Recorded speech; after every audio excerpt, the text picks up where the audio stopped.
AJKT Limitless. Bonjour et bienvenue dans cette vidéo. Dans la précédente vidéo, nous avons vu la création d'un cluster de ESX ainsi que l'ajout des différents stockages aux ESX. Nous avons aussi vu la création des VDS. Aujourd'hui, nous verrons la création d'une machine virtuelle ainsi que certaines fonctionnalités d'un cluster de ESX. Sans perdre de temps, nous allons aller sur l'interface web du vCenter. On va faire clic droit sur un ESX pour créer une nouvelle machine virtuelle. On donne un nom à cette machine. Voilà. Suivant, on sélectionne le ESX. On sélectionne les datastores si on en a plusieurs sur lesquels on veut installer la machine virtuelle. Voilà. La compatibilité avec la dernière version. Terminé. On sélectionne notre système d'exploitation. Donc nous, c'est un Debian 10 64 bits. Suivant. Ici, on va pouvoir régler les paramètres de la VM. 1 giga, ça suffira. Voilà. À quel réseau? Donc nous, ça va être le VDS VM. Voilà. On peut sélectionner notre ISO. Donc au préalable, j'avais créé un dossier sur le datastore avec l'ISO en question parce que l'ISO doit être sur le datastore. On connecte. Voilà. À vérifier que notre VM n'est pas en provisionnement statique. Donc sinon toute la mémoire du disque de 16 Go sera allouée. Donc, bien en provisionnement dynamique pour le sync provisioning. Donc, on a fait le tour. Suivant. Terminé. Nous n'allons pas faire l'installation de la VM ensemble. Donc c'est une installation basique. Donc nous nous retrouvons quand celle-ci sera terminée. On se retrouve à présent, l'installation de la VM est terminée, donc on va pouvoir l'ouvrir.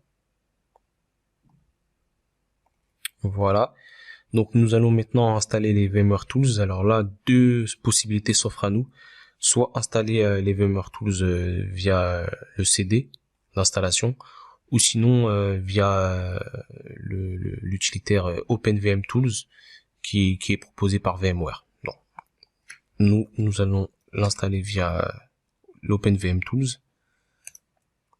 Donc,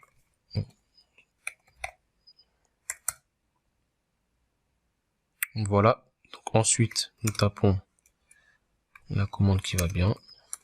apt-get install openvm tools.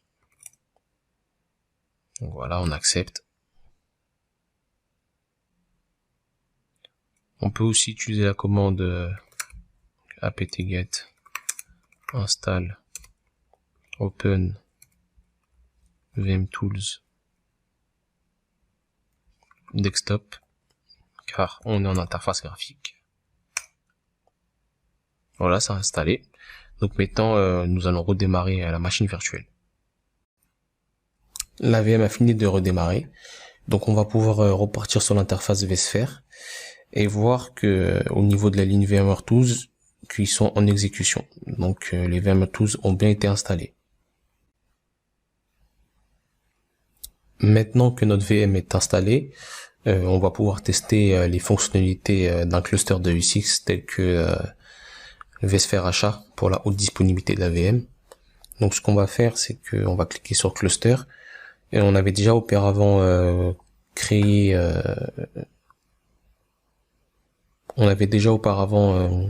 configuré vSphere achat. Donc si je vais dans la disponibilité, on voit qu'il est activé. Voilà, donc on a déjà activé les options et surtout redémarrer les machines en cas de panne de load. C'est ça qui va nous intéresser. Actuellement, notre VM est exécutée sur le ESX1. Donc en cas de panne de load, on veut que celle-ci se redémarre sur le ESX2. Donc ce qu'on va faire, tout bêtement, on va éteindre la VM. On va la déconnecter directement.